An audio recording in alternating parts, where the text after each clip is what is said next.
మంత్రి అమలాపురంలో కుల ధృవీకరణ పత్రాల జారీ సమస్య పరిష్కారానికి కృషి చేసిన మంత్రి సుభాష్ కు సెట్టిబల్జ నాయకులు కృతజ్ఞతలు తెలిపారు. సెట్టిబల్జ కుల ధృవీకరణ పత్రాల జారీలో ఎదురైన సమస్యను సీఎం చంద్రబాబుతో మాట్లాడి పరిష్కరించిన మంత్రి సుభాష్ చొరవను అల్లవరం సెట్టిబల్జ నాయకులు కొనియాడారు. 2023 ఫిబ్రవరి 23న జీవో తయారు చేసిన వైసీపీ ప్రభుత్వం సాధ్యాసాధ్యాలను పరిశీలించకుండా ఆన్లైన్లో పెట్టింది. దాంతో సెట్టిబల్జ కులానికి చెందిన విద్యార్థుల ధృవీకరణ పత్రాల్లో గౌడ కులస్తులుగా నమోదవుతోంది. కార్మిక శాఖ మంత్రి వాసంశెట్టి సీఎంతో మాట్లాడి సమస్యను పరిష్కరించారు. పార్టీకి సంబంధించిన సెట్టిబల్జ సంఘస్థులందరూ కూడా ఏకమై ఇక్కడ పాత్రికేయ సమావేశం జరుపుతూ ఉన్నాం. దానికి ప్రధాన కారణం ఏంటంటే మరి ఇప్పుడే మన సెట్టిబల్జ కార్పొరేషన్ డైరెక్టర్ కేవీ గారు చెప్పినట్టుగా మరి 2023 ఫిబ్రవరి 23వ తారీఖున గత ప్రభుత్వం ఒక జీవో తయారు చేసి దాన్ని గుప్తంగా ఉంచటం, మరి కారణాలు అయితే మాకు తెలియవు.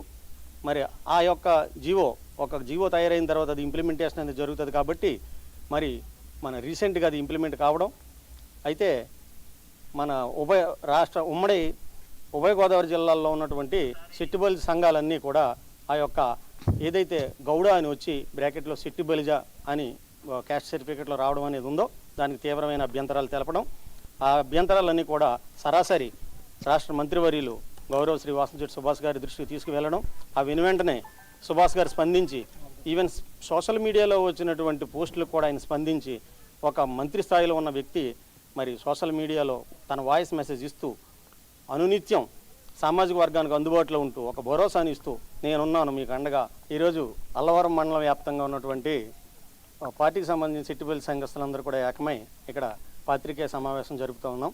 దానికి ప్రధాన కారణం ఏంటంటే మరి ఇప్పుడే మన సెట్టిబల్జ కార్పొరేషన్ డైరెక్టర్ కేవీ గారు చెప్పినట్టుగా మరి 2023 ఫిబ్రవరి 23వ తారీఖున గత ప్రభుత్వం ఒక జీవో తయారు చేసి దాన్ని గుప్తంగా ఉంచటం, మరి కారణాలు అయితే మాకు తెలియవు.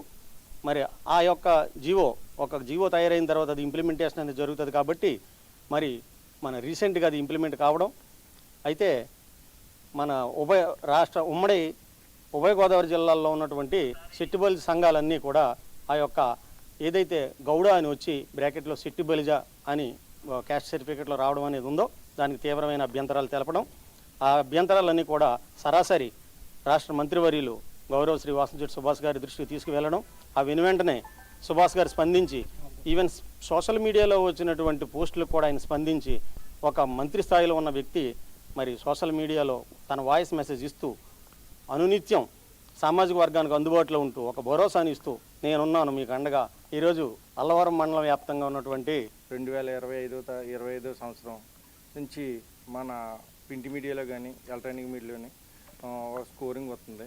ఏంటంటే సెట్టిబల్జ క్యాస్ట్ సర్టిఫికేట్ కానీ ఇన్కమ్ సర్టిఫికేట్ అని వెళ్తుంటే గౌడ్ అని వచ్చి బ్రాకెట్లో సెట్టిబల్జ అని వస్తుంది. దీన్ని అవకాశంగా తీసుకుని ప్రతిపక్షాలన్నీ కూడా రోడ్డు ఎక్కి సెట్టిబల్జలందరినీ కూడా గౌడస్లో కలిపేశారు. సెట్టిబల్జ అస్తిత్వం కోల్పోయిందని రోడ్లు ఎక్కి అందరూ కూడా రిప్రజెంట్ ఇవ్వడం, ఇవన్నీ కూడా గొగ్గలు చేయడం జరిగింది. ఇంతకీ పూర్వపరంగా దీని గురించి జీవో ఎక్కడి నుంచి వచ్చిందని దాన్ని లోపలికి వెళ్తే అది ఫిబ్రవరి 23 2023 సంవత్సరంలోనూ వైఎస్ఆర్ గవర్నమెంట్లో దాన్ని ఇంప్లిమెంట్ చేయడం జరిగింది. దాని కారణాల వల్ల వచ్చిందంటే మొన్న ఆగస్టు 2025 తారీఖుని 25 సంవత్సరంలోనూ దాన్ని అది రావడం జరిగింది. దాని మీద ప్రతిపక్షాలన్నీ గొగ్గడం జరిగింది. దాన్ని మన మంత్రివర్యులు వాసంశెట్టి సుభాష్ గారు దానికి మేమందరం కూడా సెట్టిబల్జ కులస్తులందరూ కూడా దాన్ని తీసుకెళ్ళడం జరిగింది. దాన్ని వాళ్ళు అన్నీ కూడా మన గౌరవ ముఖ్యమంత్రి వర్యులు నారా చంద్రబాబు నాయుడు గారి దగ్గరికి, పవన్ కళ్యాణ్ దగ్గరికి, లోకేష్ గారి దగ్గరికి తీసుకెళ్ళడం జరిగింది. ఇలాగుంటే సెట్టిబల్జలందరూ కూడా ఏకమయ్యి దీని మీద ఉద్యమం చేయనందుకు ఉన్నారు. దీన్ని కూడా మీరు పట్టించుకుని దీని జీవో వెంటనే కూడా వెనక్కి తీసుకోవాలని కోరటం జరిగింది. 2025 సంవత్సరం నుంచి మన ప్రింట్ మీడియాలో